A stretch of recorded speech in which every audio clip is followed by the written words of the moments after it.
Una sa ating mga balita, formal ng kinasuhan ng Department of Justice ang umano'y mga nasa likod ng pagkamatay ng 44 na miyembro ng PNP Special Action Force. 70 individual ang sinampahan ng kasong complex crime direct assault with murder at theft. Kabilang sa 70 individual na ito ang ilang mga miyembro ng MILF, BIFF at private armed groups. Ang detalye sa ulat ni Julius de Samburon.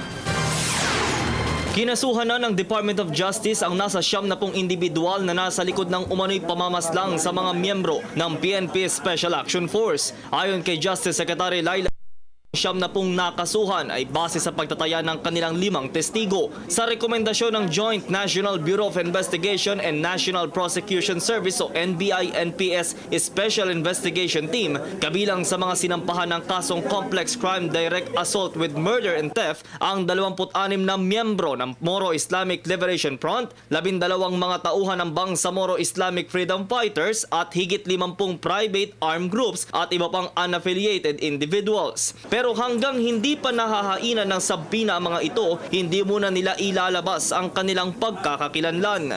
Kasi kung i-announce na po natin ngayon, even before the service of the subpoena, the release and the service of the subpoena, baka wala na kaming makita kahit isa sa kanila. At meron din po tayo several John Does.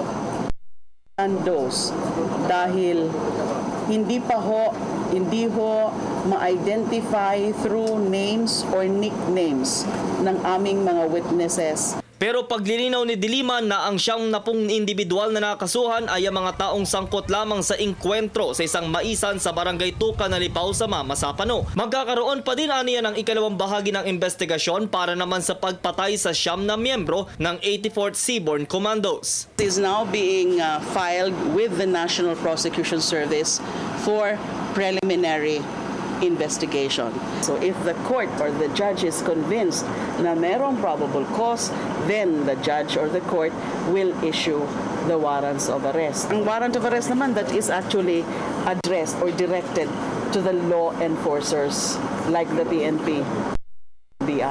Nauna na ding sinabi ng kanilang mga eyewitness na aabot sa 1,000 individual ang sangkot sa Masapano encounter noong Enero 25. Deklarado naman po sa Pangulo na in spite of the peace process ay kailangan mag-exact ng accountability. Para sa Telebisyon ng Bayan, ako si Julius de Samburon.